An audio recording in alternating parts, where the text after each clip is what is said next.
This episode is brought to you by Leo Bato and Associates, ang realtor na patok. This episode is brought to you by Dr. Lourdes Capulong.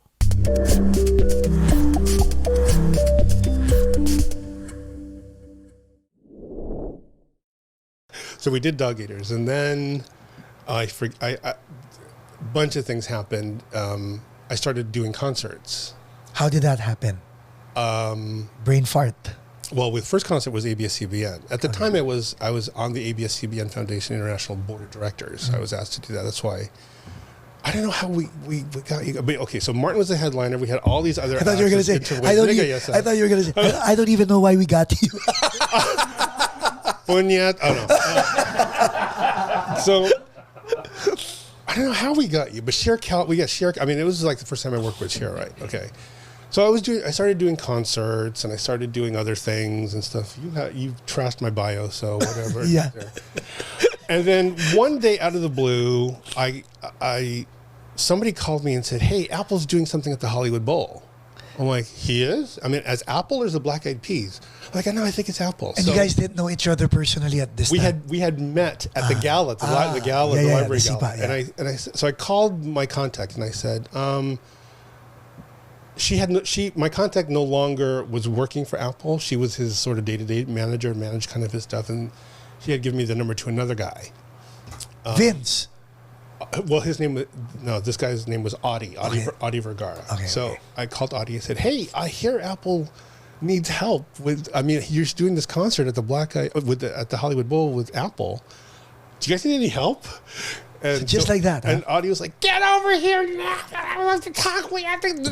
I can't do this." Blah, blah, blah. Right? I'm like, "Oh my god." Okay, so I met with Audie, and they're like, "Yeah, Apple has a vision.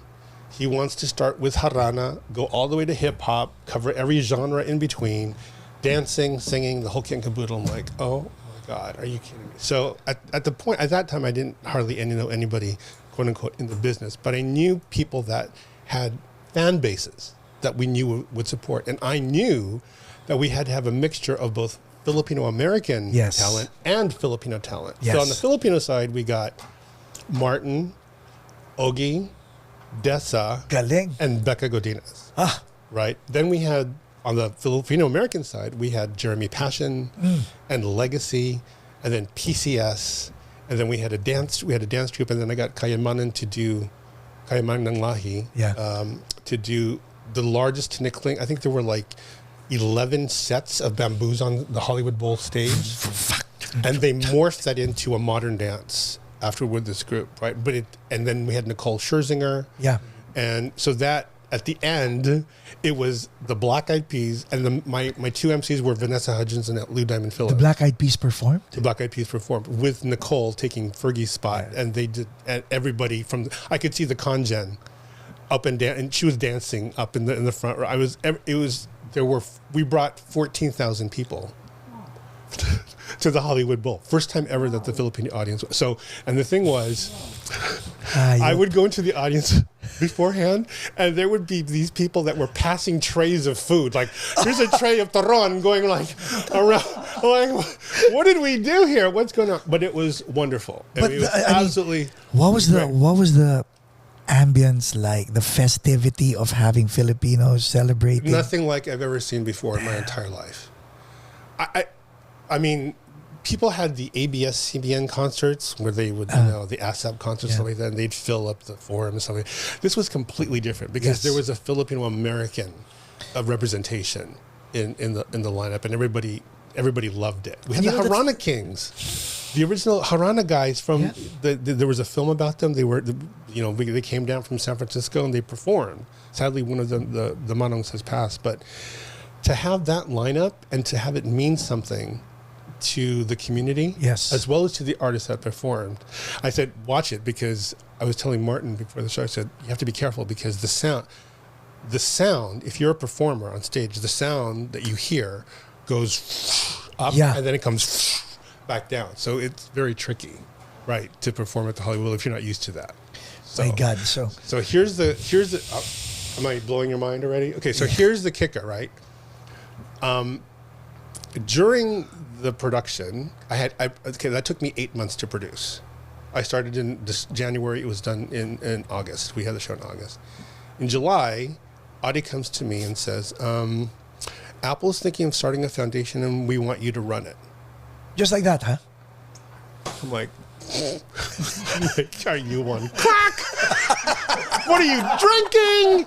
Where's the camera? Is somebody paying you? I'm like, what the hell? Like, And so to shut him up, I'm like, okay, bring it on. And I didn't know, but he was like, oh my God, we're actually doing this.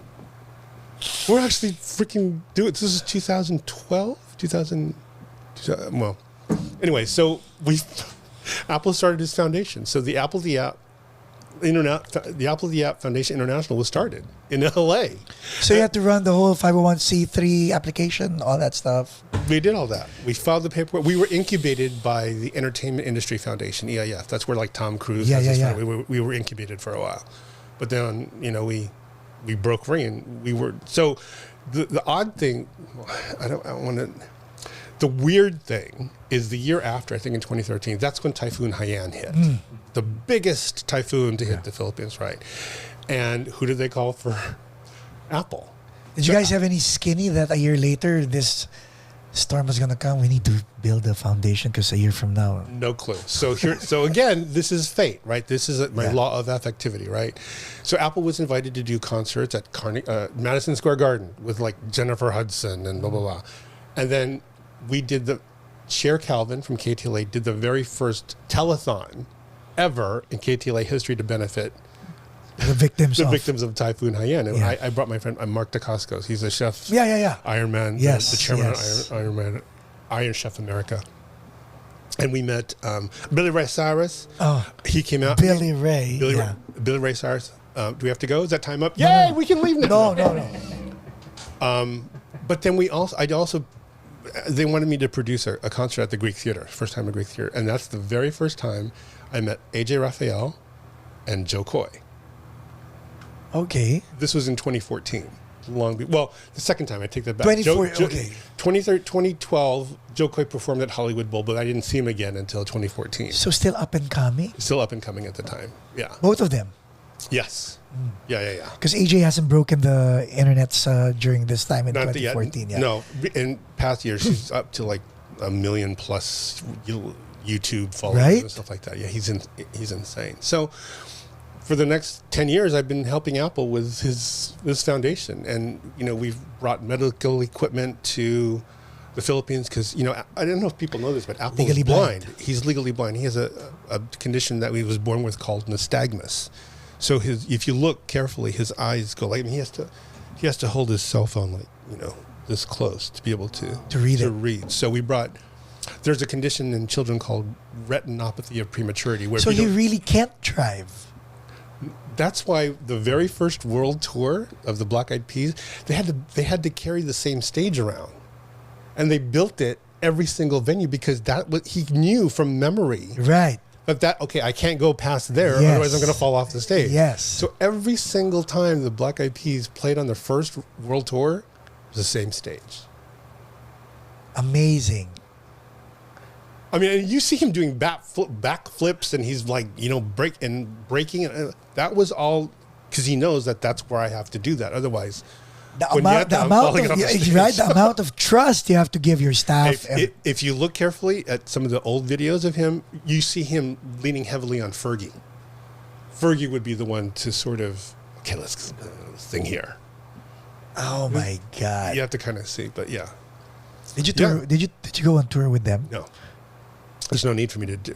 We were busy doing high-end stuff.